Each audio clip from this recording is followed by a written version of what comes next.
Keep an extra pen. I got mine earlier. You should see that the line of stuff and stuff. I know, I got a big old teddy bear, like I need another one. As if I need another teddy bear. Thank you.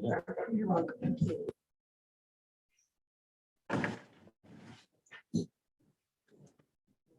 Good evening, everyone. I'd like to welcome you to the Silver Lake Community Center. Happy Valentine's Day, everyone. Thanks so much for joining us. I have Councilwoman Mary Kay Harris present from the committee, as well as myself, Jessica Signa. You're present this evening. We also have our consultant, Kim Brace, who's joining me. He'll give a presentation a little bit later. I'll start. We have copies of the presentation for folks who are in the audience.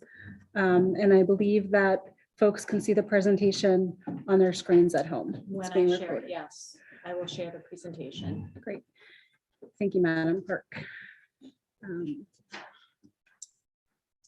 Okay, would you please share the first presentation?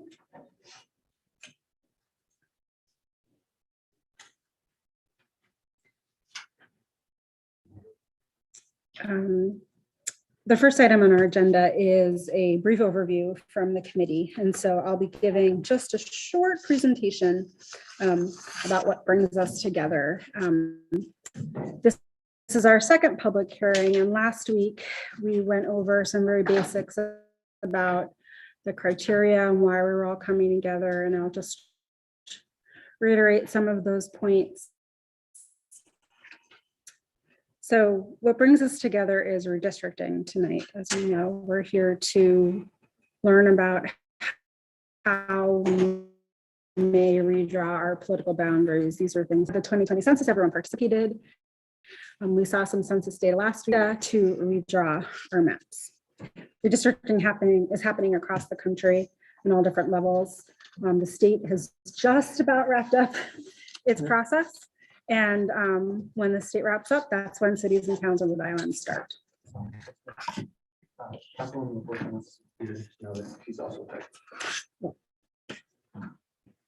I would like to welcome Councilman LaFortune is present via Zoom. Thank you, So noted, Madam Chair. Councilwoman, for joining us this evening. I really appreciate it.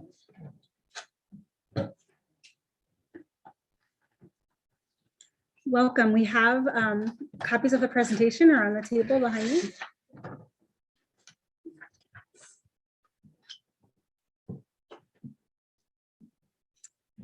So a little bit about our committee. We are governed by the Home Rule Charter. Right now in the charter, it specifies that we will have 15 wards.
I think we're back. Okay, great. Apologies for the delay. We had some technical difficulties, but we're back up. So I was just about to go over the criteria that are listed in our city charter that we must use when we're thinking of what new lines to draw. So the first is the premise of equality of population. And we talked about that a little bit last week. And essentially, we must make sure that our wards have as even population as possible.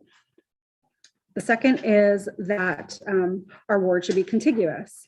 And a district is considered contiguous if all parts of the district are in physical contact with some other part of that district. Our wards must comply with the Voting Rights Act, which means that we do not discriminate against someone's right to vote. And then we are going to consider communities of interest, and communities of interest are where the community can draw or tell us what is an area that's important to them that they'd like to make sure is kept whole. So we're always looking for feedback, and we'd really appreciate if the public would tell us what those communities of interest are. The fifth criteria is the geographical compactness. So a district is generally considered compact if it has a fairly regular shape with all the constituents or living near one another. And then finally, our sixth criteria is that a place of residence of any incumbent or political candidate is not to be considered when we're redrawing these boundaries. So a little bit of history. Your next slide shows you the boundaries from 1992. And then the slide after it shows you an overlay of the boundaries from 2002. And so this is sort of the decade and what changes happened. So you can see that, for example, if you look at Ward 2, which is in the upper right-hand side, you can see that the black line is at the base is the 1992 boundary, and then the blue line off to the side is the 2002 line. So this is sort of how things have shifted over time. And then this is just the boundaries as they stand from 2002. And then the next slide is an overlay of the current boundaries, which were finalized in 2012. And then the blue boundaries from 2002. So this is just sort of a very brief overview of how the lines have shifted over time. We thought it was really good to think about the history and thinking about how the boundaries have changed in the city as we move forward to change the boundaries again, potentially, and where those changes might have happened in the past and where they might happen going forward. Okay. I'm not going to go into too much detail about those because I do want to move on to our consultant's presentation, but these maps will be available on our website for folks to come up to peruse and look through in greater detail and see sort of line by line where changes have been made. Finally, I'd like just to draw your attention to our schedule for public hearings. This is the second of 5 public hearings.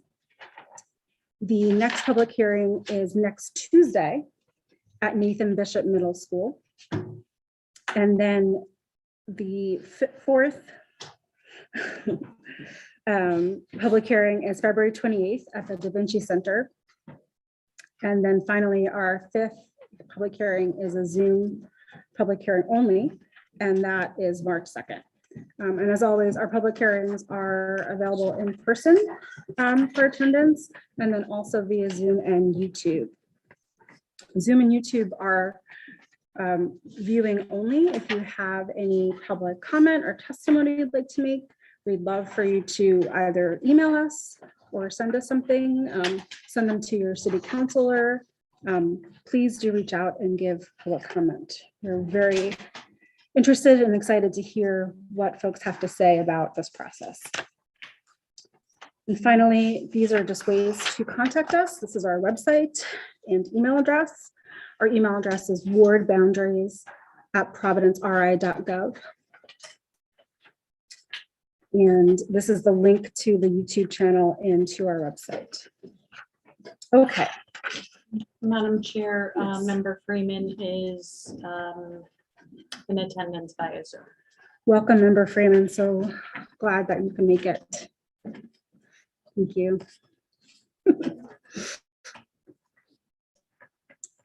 Member Harris, do you have any comments to make? Oh, no, you're going very well. Great. The introductions are.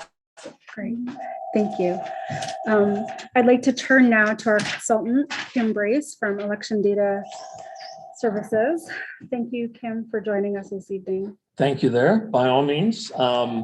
We're going to do this a little bit different in that we have paper copies.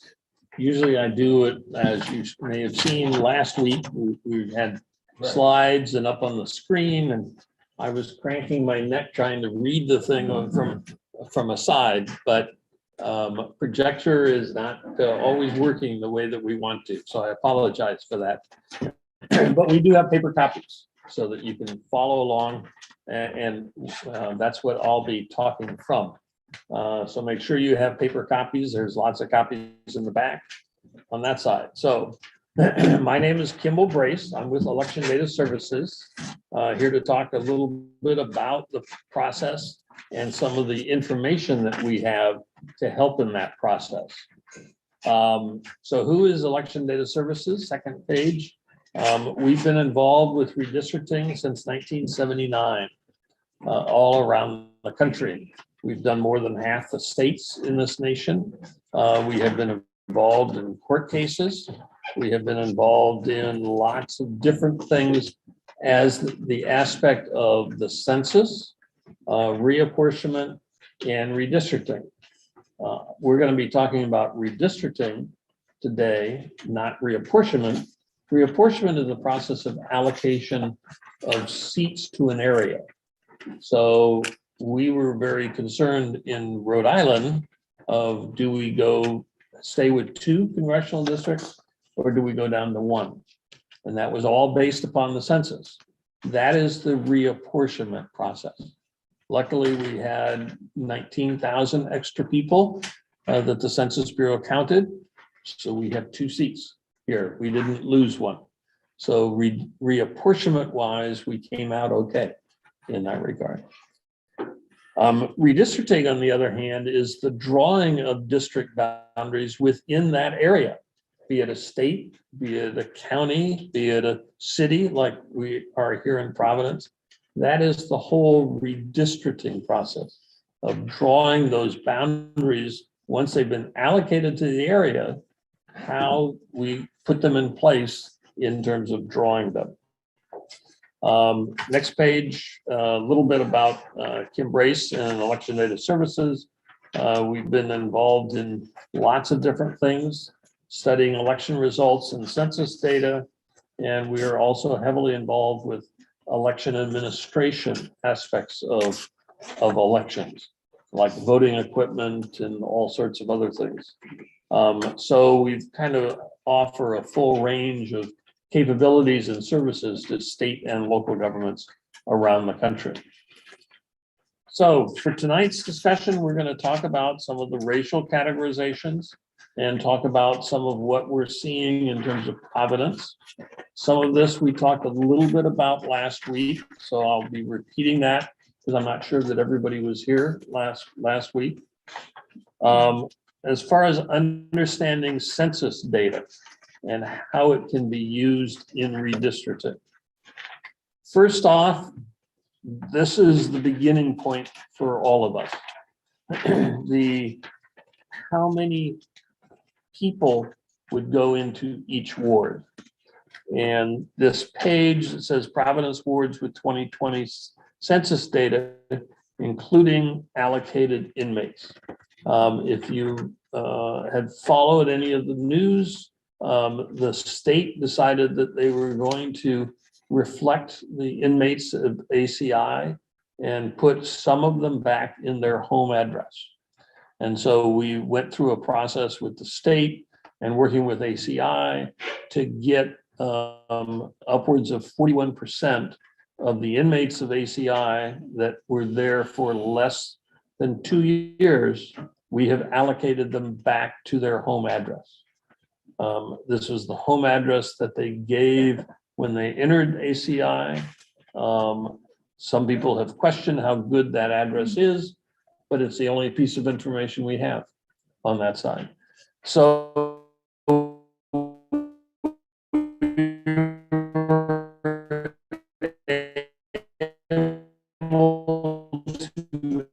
how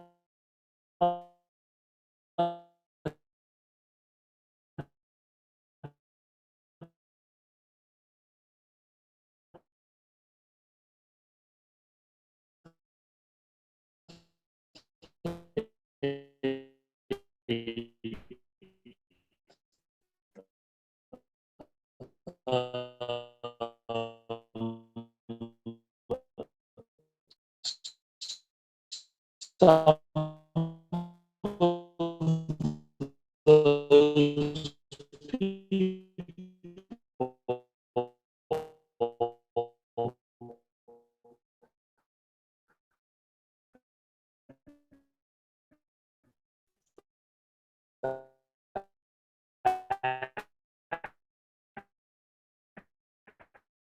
to their home address.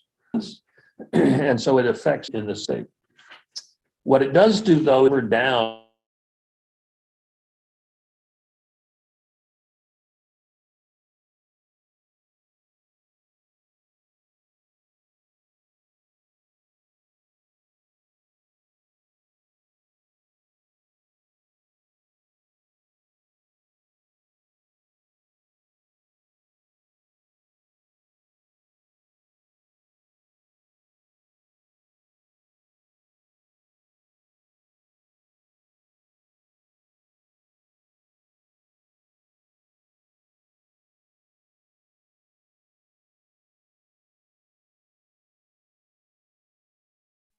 If we can get any of the wards within that parameter, we're in a lot better shape.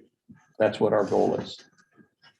The census data has a lot of information to it, and here's some guidelines in terms of we have both total population and voting age population, and we have different ways of looking at racial characteristics.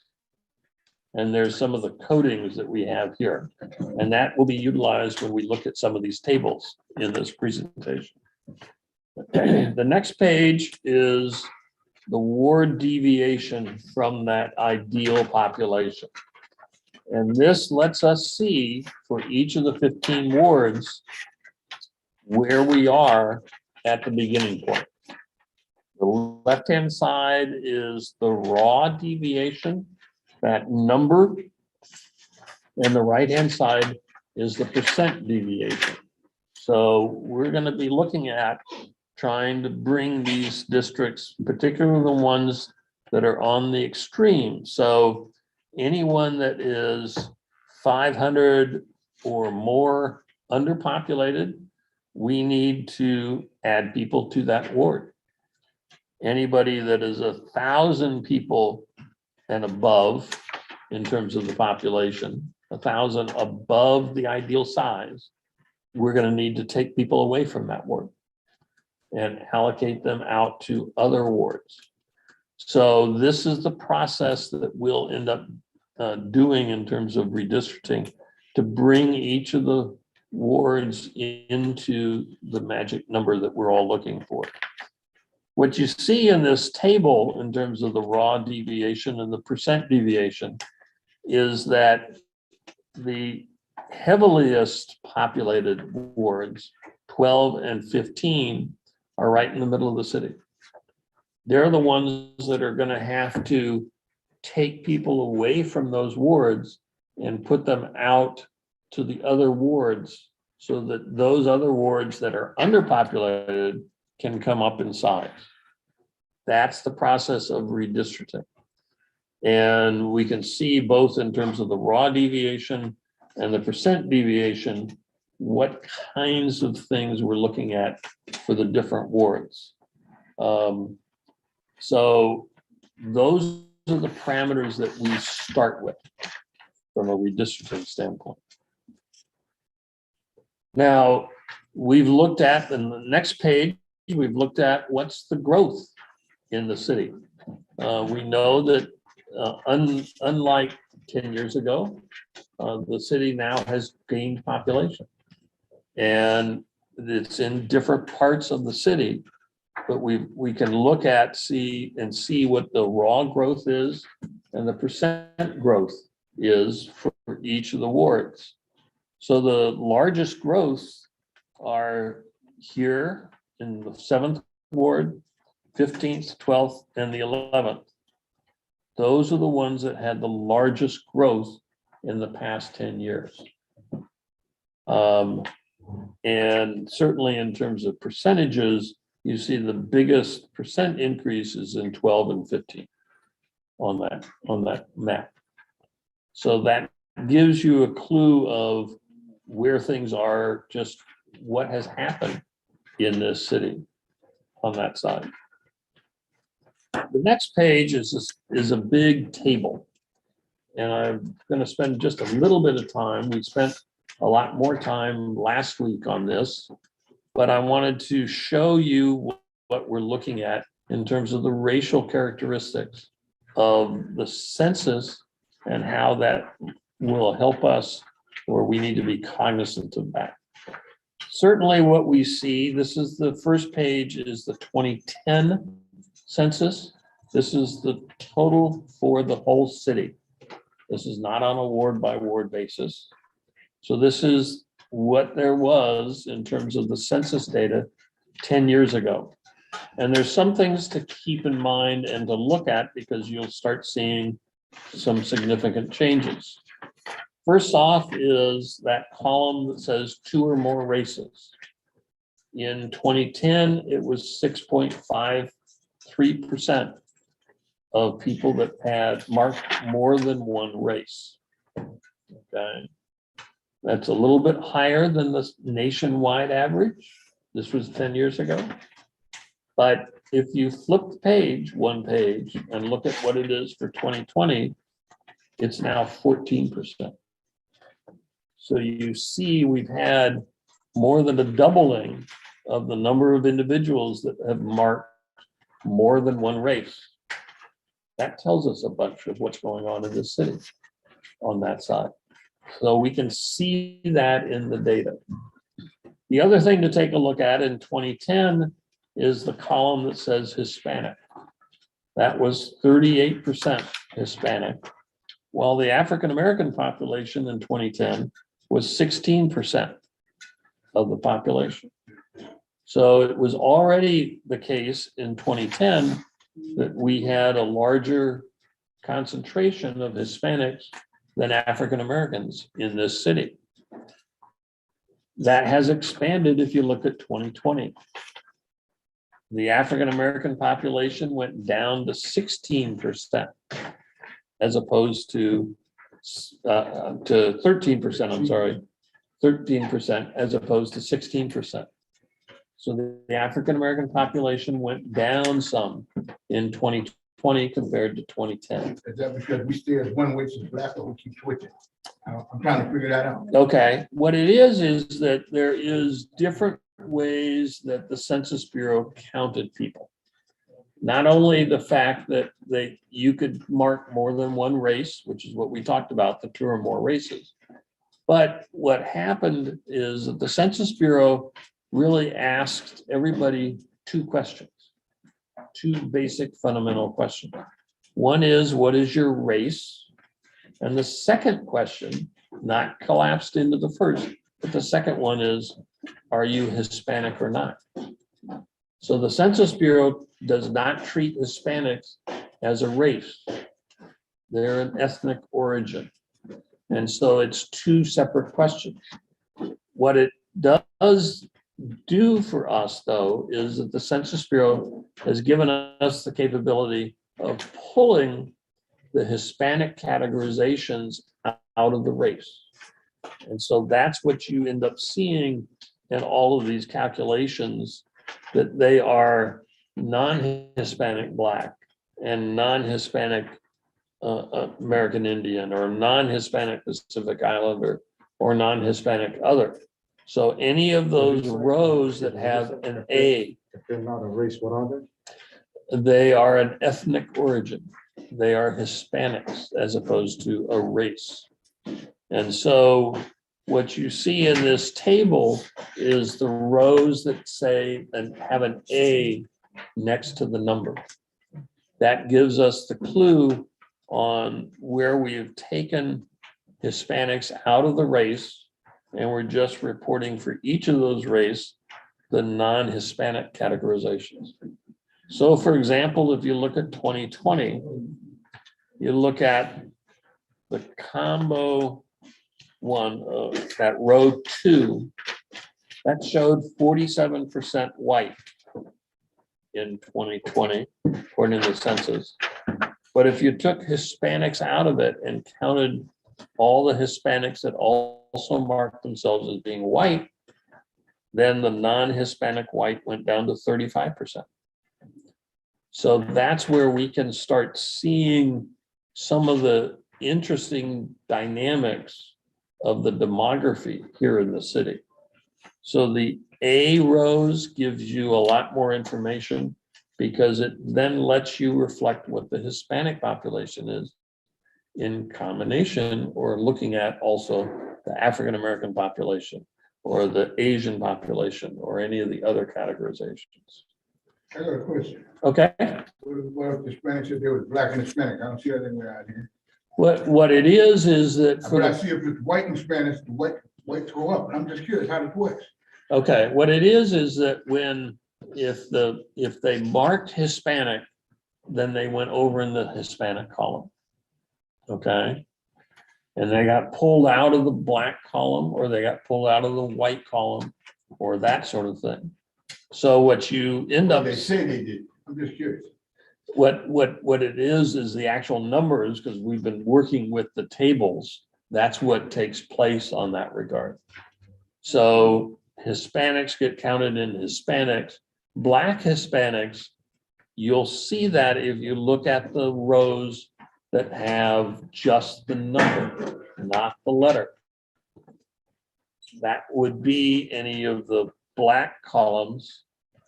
In that Black column, the Black Hispanics would go into the row with the number, not the letter. So in 2020, you see that the difference between 11.75, which is a non-Hispanic race alone, compared to row 1, which is 13.54, that difference is the Black Hispanics. Okay. So we'll see them whatever way that we want to, and we're seeing it in terms of the data of any which way. So that gives us a clue in terms of what the numbers are. We can see on the next tab or the next page is a map showing for each of the wards what is the majority race in that ward. And in the lettering on the label for inside that ward, you'll see what is the second highest. So the first highest is what is the colorization, and the second highest is what the number is within that ward. So here in the 7th ward, it is basically a majority Hispanic ward. You can see that because it's 50 to 68% Hispanic in the 7th ward on the left. But the whites occupy the second highest concentration. in this particular ward. Both in 2010 and in 2020. Say that Yeah. again? Say that again? So, for example, in this ward, which is the 7th ward, okay, what you have is you have a majority of the 7th ward is Hispanic and was Hispanic in 2010 on the left-hand side and the right-hand side. Oh, you said it was dominated by the whites. No, I'm saying the plurality, the next highest On the next one. is white. And that's why you got the 26.7% there in 2010. Right, so in 2020, it was 16.8% white. You said 7? Am I on the right one? Yeah, it was 20, in 2010, it was 26.7. Yep, so that's 2010. So you see by 2020, 16%. and now it's only 16%. So it decreased in the 7th ward. On that side. Excuse me for interrupting, but I Yep. don't see, you said Hispanic. Um, I don't see that in Ward 7. I mean, Yes, I hear it's- you. okay. I hear the definition, but I don't see it. so the darkest color is the Hispanic. I'm going to ask that we don't have any other questions from the, All right. we're going to continue with the presentation and then we can save questions for the public comment.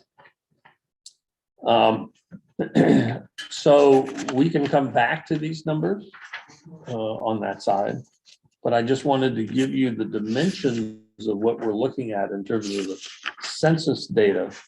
And what is clearly on the south side and on the west side of town, it is majority Hispanic areas now. I'll tell you, 20 years ago, 30 years ago, when I first started in Rhode Island, it was not Hispanic majority, it was African American, particularly on the south side. So you are seeing a shift going on here in the city of Providence on that regard. So besides census data, the next tab, there's other parameters that we need to be taking a look at. And those are the kinds of other districts that are going to have kind of the overarching impact on us here in the city. First off is the new congressional district.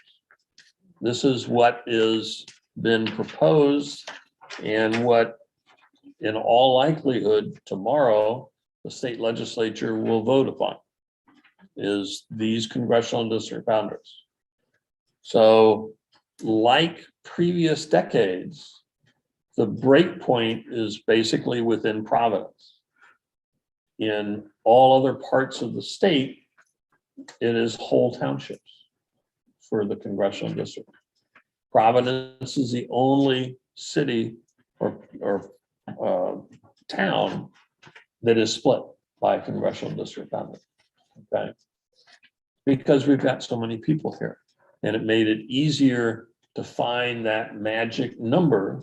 Remember, I mentioned to you that for congressional districts, we have to be very, very exact, like that exact, 0, with no deviation between the two congressional districts.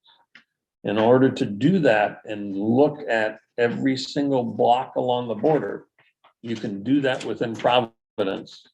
You can't really do that very well in all the other towns of the state because they're whole. So that's why Providence is the one, like it has been before, the one that ends up getting split for the congressional district boundaries. We also will be voting upon tomorrow in the legislature, the state Senate district boundaries. And this is what they are looking at for this sub-A amendment that is before, that will be before the legislature. So this is the state Senate boundaries. The next page is the state House district boundaries. And so you'll end up seeing these come into play. And they'll have an impact on where we can draw our wards. And you see that by what is our first spaghetti map. It just seemed logical in looking at this. It's a bunch of spaghetti is what it is. So when you put all three of these districts, congressional, state senate, state house, on top of each other, those are the parameters that then we have to look at and be cognizant of when we're looking at the wards.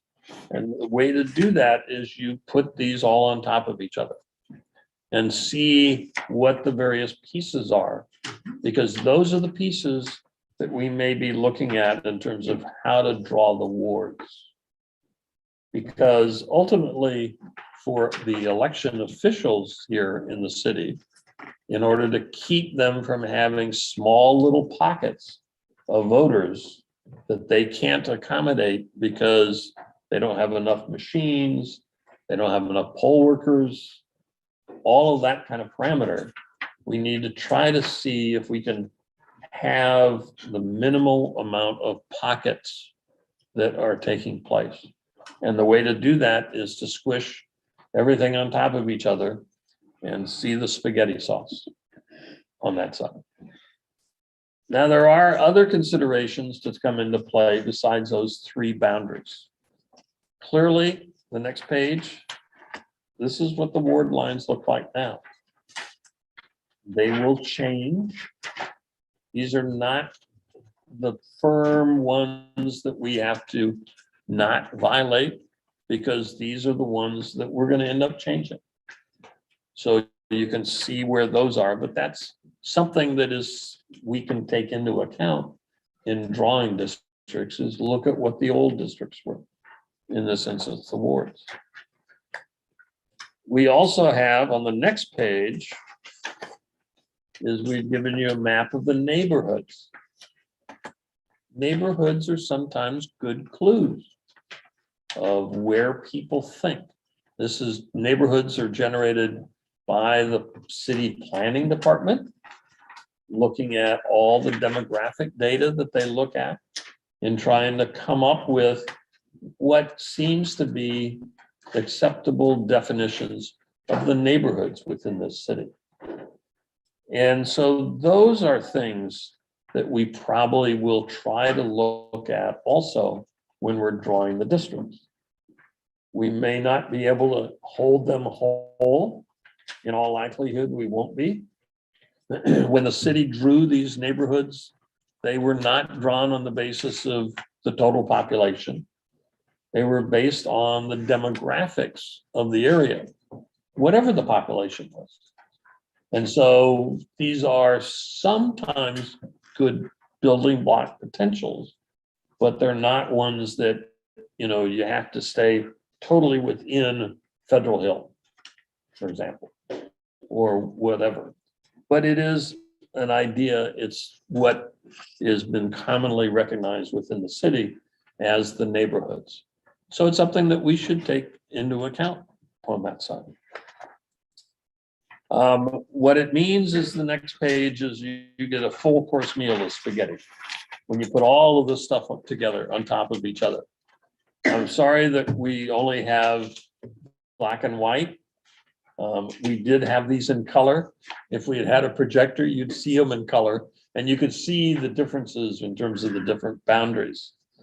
But you can see all the different pieces that when you put these on top of each other, then you start understanding some of the parameters that we need to be cognizant of when we're drawing the districts.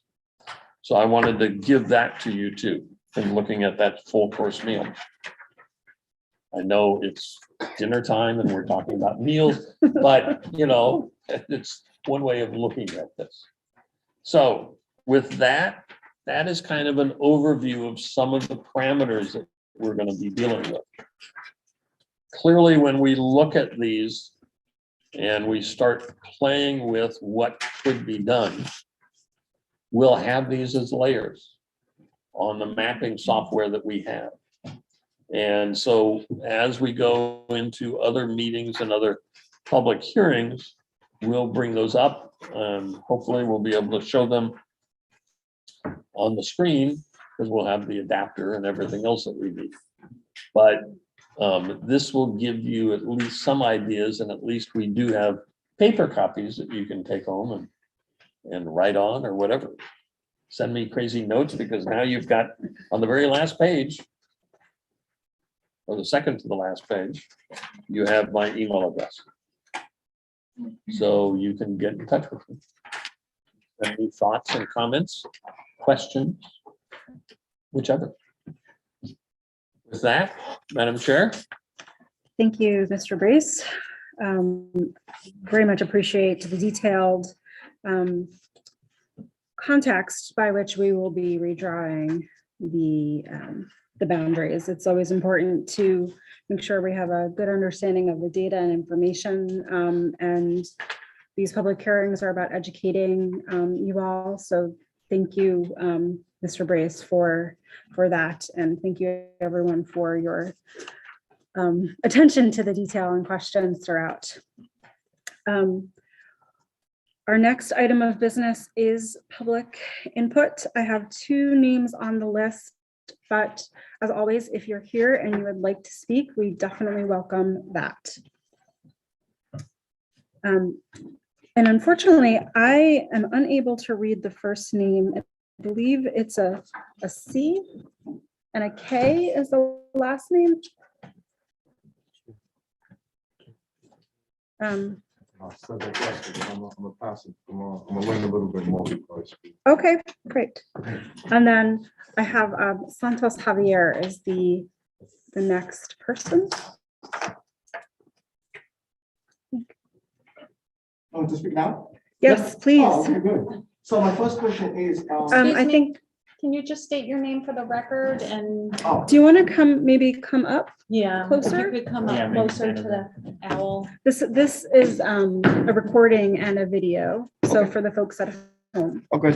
So my name is Santos Javier, and my first question is, what power or consideration will you guys have to the people that maybe they don't want to be in one ward if they find themselves like in the middle going to another ward? Like how much would you think consideration of if the people don't want to move?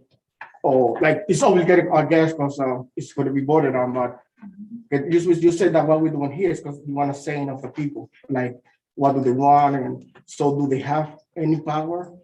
Yes, we will,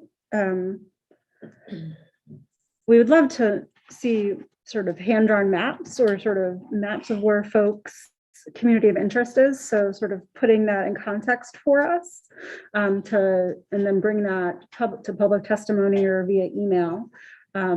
That way we can have our consultants, when they're redrawing the maps, take communities of interest into consideration. That's one of our criteria that we will use. So I look forward to you sort of bringing that to our attention of what's important to keep together. All right, and that leads to my next question, which is as last meeting, I know the Council Correa, he spoke about losing his wards, lose some stuff or whatever, but in my ward, Ward 15, we also don't want to lose what we have. We don't want to lose community centers, we don't want to lose our schools, we don't want to lose our parks, you know what I mean? Because just because maybe there's 2 parks in that ward, maybe one is closer to the other, you know what I mean? So we don't want to lose stuff like that, you know what I mean? So how can we fight to keep it the way it is, you know what I mean? Like, we don't want to lose things, so that's what I'm trying to say. So yes, so Like, it's- will you take into consideration the other wards, you know, maybe take a piece of whatever, you know, and make it even, not, or guys gonna take a chunk of one that has the most numbers, because I think 15 and 9, you said have the most or something like that, right? so what will happen is well, we haven't decided yet exactly what the new configurations will look like. We haven't drawn new maps, but we will take into consideration those things. Our Councilman Harris and I, in our committee meetings, have made a point to say that we are very much interested in making sure that the community has a a public center in which the community can come together. We will try our best to make sure that schools and parks and those things are in wards. So again, I would encourage you to give us some details about what you would like to see and which places are important to keep together. That's the only way we'll know, is for you to let us know. And I will, and you said I can do it on the website, that's. Yes, you can email us at wardboundaries@providenceri.gov. Thank you. Yes, thank you so I much. think the other thing to keep in mind is that, and you're the perfect example, Ward 15, you have got too many people. So we're gonna have to pull some out of it someplace. Okay. Question is where? And that's I don't that know. was my And question. that's why we want to get your input on what parts of the ward could go to another ward. Okay. Okay, And what parts to and keep what together. parts shouldn't go. Yep. That's the kind of input that we'd like to see. I see, perfect, thank Yes, you. thank you Okay. so much, Thank you. Javier. Yeah.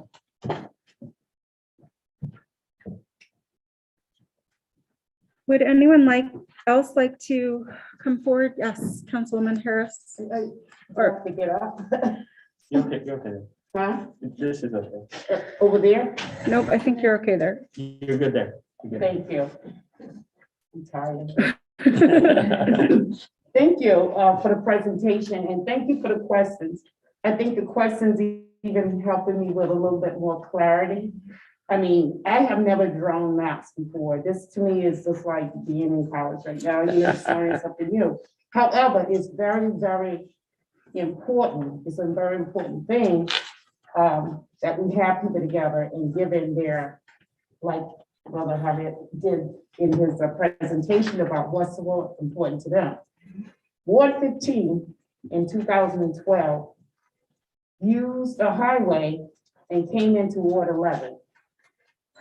Can you explain to me a little bit more about how do we, with the highways, how did that work?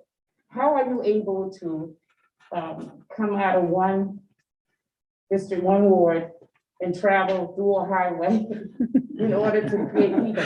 Now, the reason I'm saying it is, I mean, That I makes feel sense. bad because I'm almost 8 years, and the people that had lost the representation of Ward 15 sort of suffered a little bit in this, I'm gonna be honest. Mhm. And I've always said that to them. I have not been able to do as much as I would like to do, not understanding that area as much because it was all brand new. Sure, right.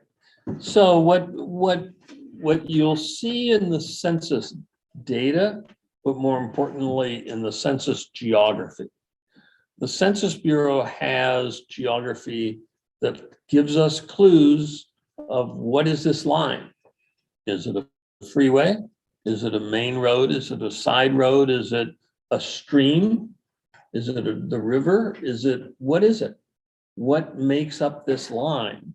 The Census Bureau gives us categorizations for every single line so that we can then, with the computer, turn that stream to a blue line. So you kind of recognize, oh, that's a stream, as opposed to a black line, that's the street, or a multi-dimensional line. Well, that's kind of the freeway. So the GIS software lets us see that.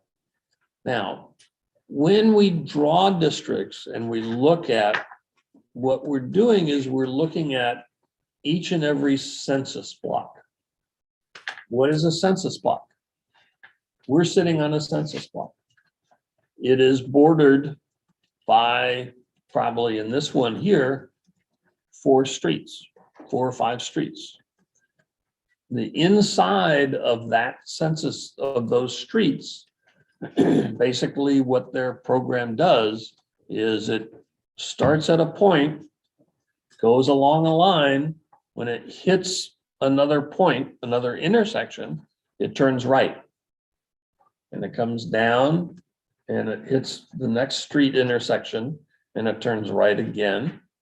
And it comes down to where the next intersection is and it turns right again and goes up to the beginning point. That's a block.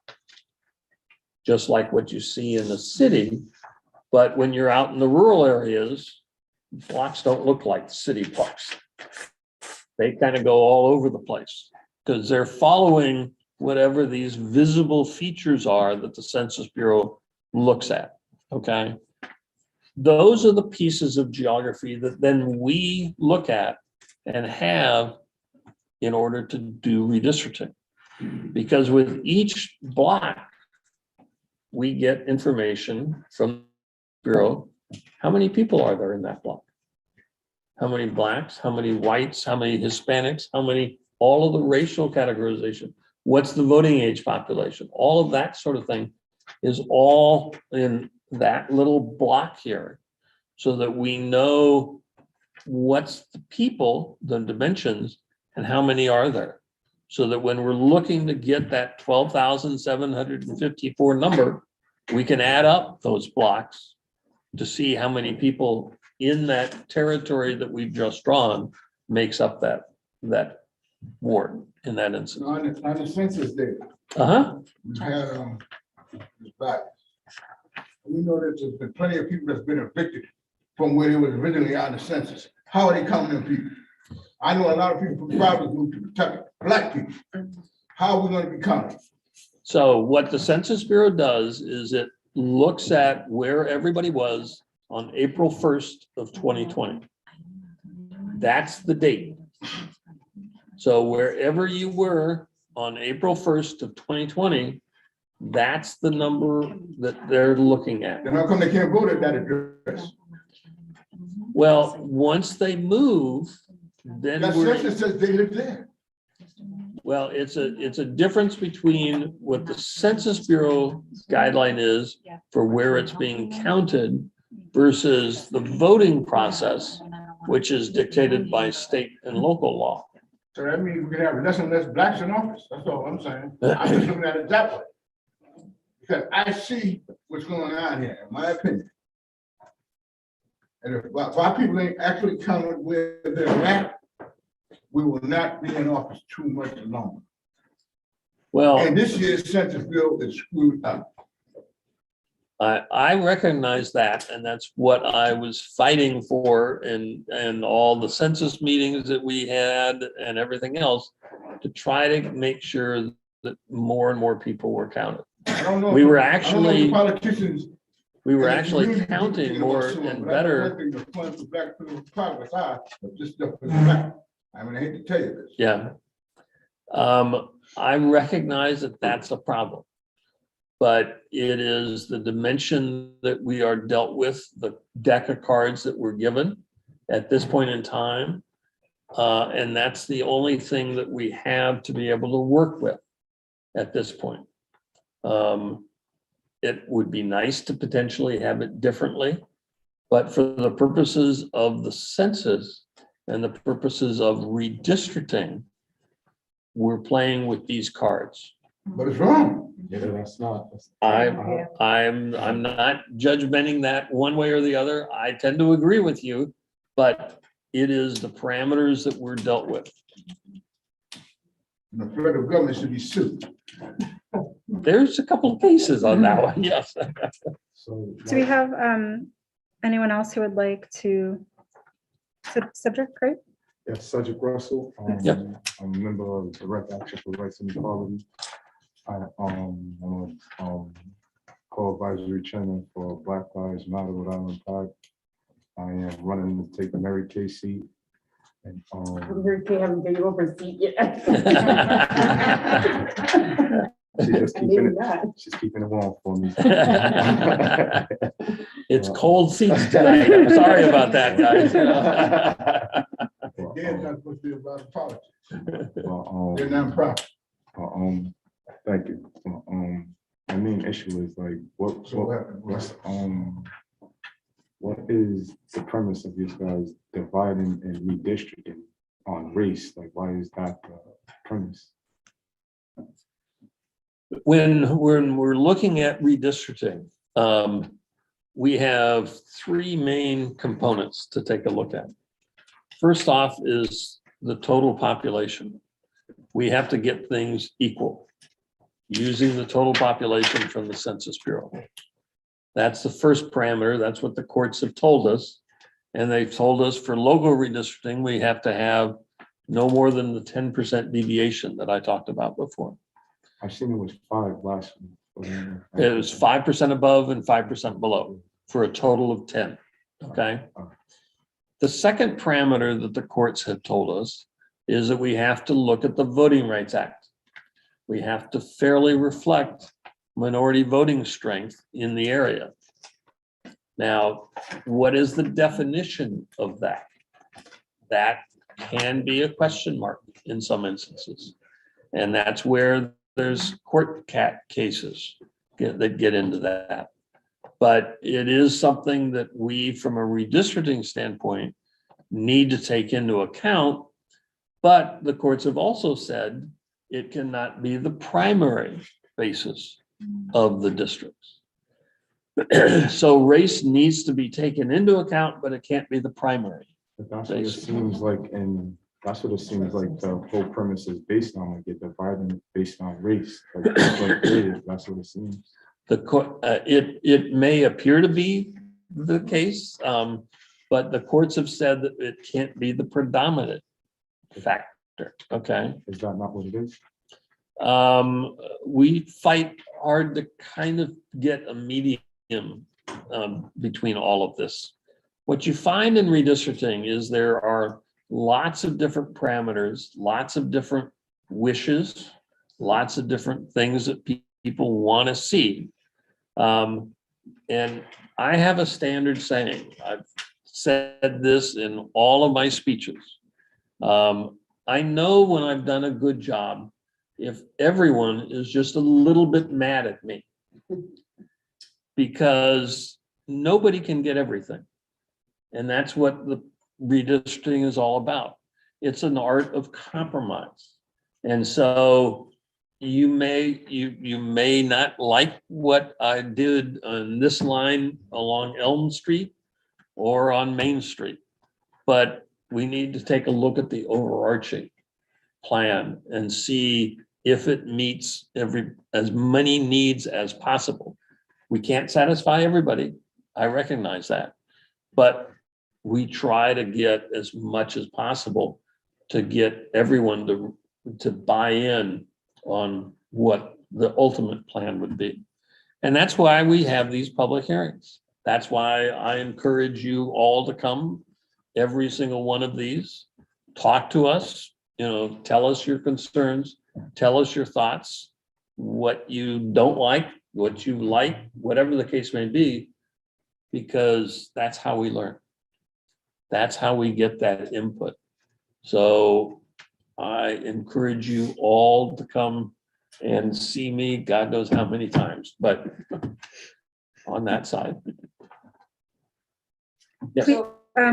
Please state your name. Michelle and- Zabrowski, I'm from Ward 15, which the last time the ward was cut, I believe they took away from my career to put into Ward 15. Ward 15 seems to be like the one that just bounces back and forth, and then our elections at the end of this year, November, so September will be the primaries. I know this is my third meeting with you guys, and I've emailed, haven't gotten that one response. I talked to Mike Carrera, I know he's out of the area right now, but so you have 5 of these meetings, all on a Monday, except for 2 of them. One of them Zoom. You haven't reached out to all the communities, especially the Spanish and the Black community. And they're all from like 6 to 8. Like, why not a Saturday when more people can show up? A Sunday? Is this our city's fault? The Providence politicians' fault? Are they trying to deter people from coming? Because that's what it seems like to me. Who would like to answer? So this- I guess. I'm So- a politician. So first, Me too. Oh, I know, I'll get to him later. I can answer to that because we've been doing our best with the flyers. We also went to the radio, to the Latino public radio, not Latino, 94.4. I got into there and they also had ads in there, and now they want to be doing more ads and another Latino radio. Okay, well, here's the thing. I've been involved in the political side, the nonprofit side, the volunteer side, the city side, everything. And I just found out about, I think was it February 6th, I think I found out. So if I'm involved with all these different programs and nonprofits, I should have gotten fair warning.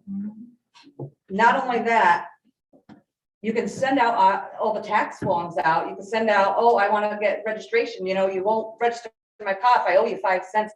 But then why don't you send out a 25-cent card to all the residents? So everybody knows. And we're not deterring from everyone. First, When I joined the committee, one of the things that I felt was very important was to follow the city charter. The city charter said that we have to have an advertisement in the Providence Journal. Right now, we're in a good shape because this is the first time the city charter and the ward boundary have, actually come, together. They're working simultaneously, right now to either amend the city charter to do a better advertisement or, whatever we need. But right now, we're looking at the ward boundary because we have, many of us have talked about this in the committee. What is it that we can do a little better? We understand what you're saying, and not only have the demographic area have grown, you know what I'm saying? But it's also the fact that we need to do better at, making sure the advertisement are, just like you said, in languages that people can understand. So why hasn't it gone on the news, like Channel 6, 10, 12? I talked to Dan McGowan, as a matter of fact, and he said his job is not to promote the government, that's the government's job. So that would tell me the city of Providence has the right to go on TV and say, hey, everybody, we got meetings coming up. And I would hope that it wouldn't just be from 6 to 8 at Right. night, every single meeting. Would that cost the city taxpayer, to go on? We waste a lot of money and everything else. Yeah. I mean, we can't dictate what the news covers. We can do our part. So from our office, I can tell you, we've sent out press releases. We have email lists and e-newsletters that we sent to. And that's why there's only like 5 to 10 people at all these meetings every Please, single please. I time. don't watch 15 and I really get nothing. excuse I me, only said I excuse applied me, because I excuse me, applied. sir, Mr. Javier, please do not interrupt when people are speaking. This is actually public hearing. We're not required to answer questions, but the hearing is for hearing, and I am really honored to take all of your questions and to answer them and spend this time with you. And I really appreciate them all, but I think we just need to let folks speak. Please don't interrupt. And then we can all hear one another and listen to what folks have to say. Thank you. So yeah, and then we also, as Councilwoman Harris noted, we do have a requirement that we have to advertise public hearings in a publication of a certain circulation, and the only publication in the state that has that circulation is the Providence Journal. So these hearings were advertised in the Providence Journal. We also did go a step beyond that and advertise them on in some Spanish publications. As Councilman Vargas noted, we also went on the radio and did several radio spots, and we pushed it out through social media. We also did do bilingual English and Spanish flyers and distributed those to organizations through via council members. So no, there was not a mailing that went out to every single resident or voter in the city. That is true, but we did try to maximize the outreach within the resources that we have. And we definitely encourage people to sign up tonight, leave your email addresses, and share with your neighbors, your friends, your networks as well. And we're all trying to do that to the best of our ability. But thank you for your feedback. Would anyone else like to provide public testimony this evening?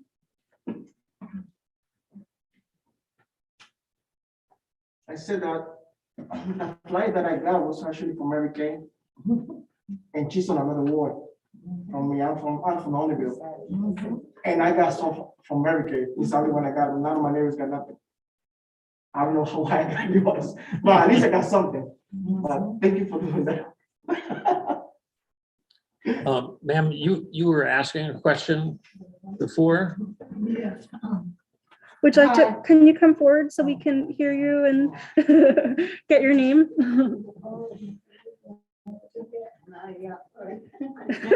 We're gonna put you on the hot spot. Yes, my name is Deborah L. Ray. I'm from Olneyville section, Ward 15. Hello, Ms. I Ray. did not, receive any notification in my area. I live in public housing. So normally the public housing would also pass that information on. Again, if it wasn't for Blessing, Mary Kay Harris, and Mr. Joe Buchanan, I would not know about this. That's why I wasn't at the one on the original, Last one, the Monday. first one you had. Yeah. But I'm here because you're in my area. Good, Now, when you were talking, sir, yes. and what got me with your pages and your colors and black, white, Spanish. Yes, you know, sorry about that. Yeah, Yeah. Okay, hi. I was looking at the map, black map of the map that starts Ward 7. And you said the population is said near 15% for the Hispanic, they were higher. I'm trying to find the page now, because y'all put me on the spot. a little bit here. Yeah. Yeah. Give me 1 second, please. Here we go. I'm on the page 4. So the 4th page of this map. So I was questioning when you were speaking about Ward 7. And it says on here, if I'm not mistaken and not seeing it wrong, 28% in 2010. And you go over here. I kind of got confused. I said, well, let me back off. I'm wrong. So I go back down here, it says 28, I think that's 28.7, or is that 25? 26.7 is what it Okay, is. fine. And 2020 is 16.8. 16.8, that's Okay. correct. Please tell me where the white people at, I mean, where the black people at? They are not one of the two majority groups in that ward, Okay. okay? So what this is it shows the majority in the Uh-huh. colorization, Uh-huh, and the label shows the second categorization. uh-huh, So the African American is the third, and that's not being shown here. okay. So then I guess my next question is the Hispanic shown in that area too? The Hispanic is what the overall dark color of the overall ward is. When you see that, it's Hispanic 50.1 to 68%.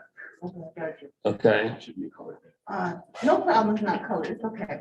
Okay, thank you very much. That was my point of question, because I'm listening to what you were speaking on. And okay. it just sounded like you left out a whole population of black people. Nope. And I think, Ms. Ray, at the back here is a map that has some more detailed information about race for each of the block groups, so it's a little bit more close. Detail. Yes. Right.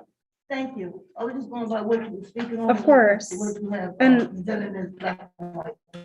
And I apologize for cutting you off before. It wasn't No, my no, intention. Thank you so much. I've been president. I know how to. Thank you. And thank you too, sir. Yes, No problem. thank you. Mr. Victor, I see you have your hand up, and we don't really allow public testimony, but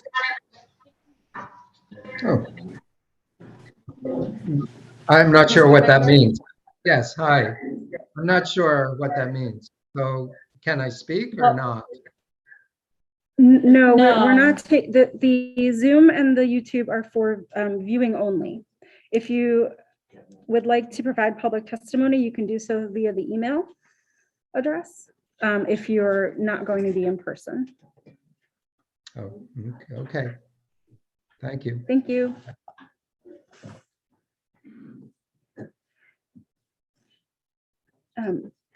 It's 7:15. Do we have any more folks who would like to provide public testimony this evening? You still didn't answer my question. Why is it predominantly based on race, like the redistricting? Why? And that's It's, my second question is, and you said Hispanic is not a race, like you said it's an ethnic origin. ethnic origin. Like what is that? It is the different ways that the Census Bureau looks at data Not your black folks. and, well, looks at the census data. If you remember my presentation from last week, because you were here last week. I wasn't here. I was on Zoom. and watched you. Oh, okay. Well, you had a better shot at Yes, I did. seeing I took all snapshots. what the questionnaires were. Definitely. And so the questionnaire that I showed last week showed you what the Census Bureau was asking of everyone. So they ask, what is your race? And they have 6 different races that are the predominant ones that are in the country. And so they've asked that, and then they give examples of kind of subgroupings. You know, you can be white, but you could be European, you could be whatever, you could be African-American, but you could also be from Nigeria or whatever.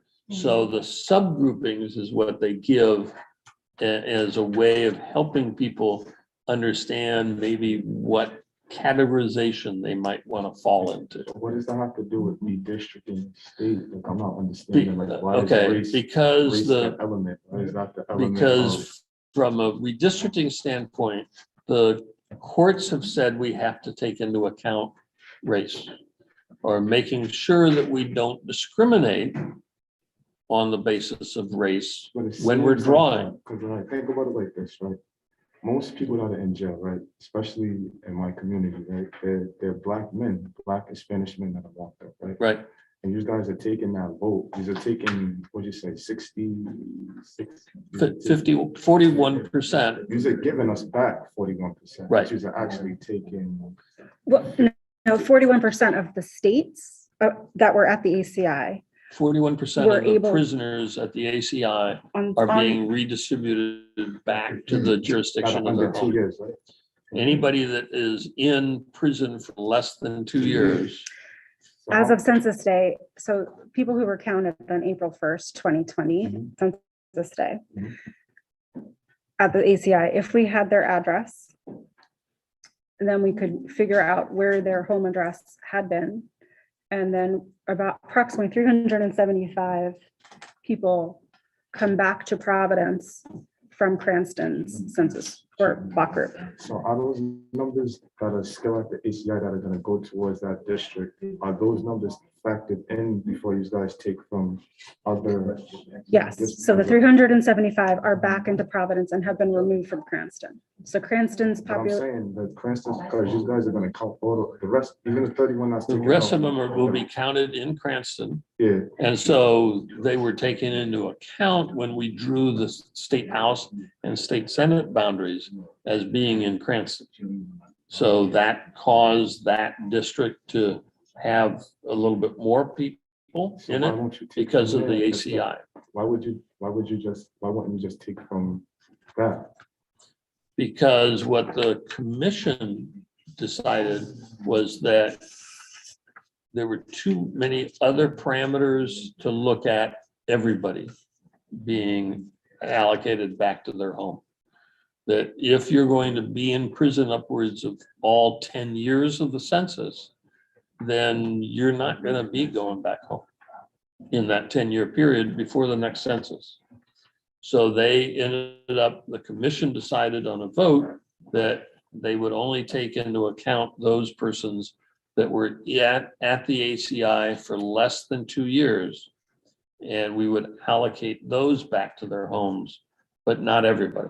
And you said the courts don't want a program, the divide shouldn't be based on race. right? That's what they call it. predominantly, But that's. what cannot this- be predominantly based on race, But but that's what this is. No, But- thank Go you, ahead. thank you.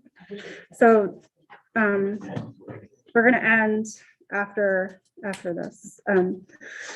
These maps these are the current maps, and we're showing you what the population is in Providence based on the census data. This is all we have to go on. So the map that we're showing you tonight, those are the maps that have been redrawn. Those are the current boundaries.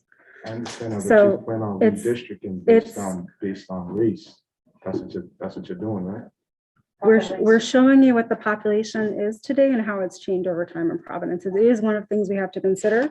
But as you remember from my presentation, we have 6 criteria that we must consider in the charter. One of those is to comply with the Voting Rights Act. Part of the Voting Rights Act is to make sure that we do not discriminate. That is why we have to use some of the racial data in order to determine that we're not going to discriminate. And actually also in the charter is that we have to provide a racial analysis. In our RFP and in the consultant's purview is to have an expert come in and do mathematical calculations to make sure that we are not discriminating against groups. So I really do appreciate your questions. Thank you. Madam Clerk, I'd like to call the meeting to end. Thank you, everyone, for joining us this evening. As I said, we have another meeting next Tuesday, the 22nd, at Nathan Bishop. We encourage you all to join. Thank you.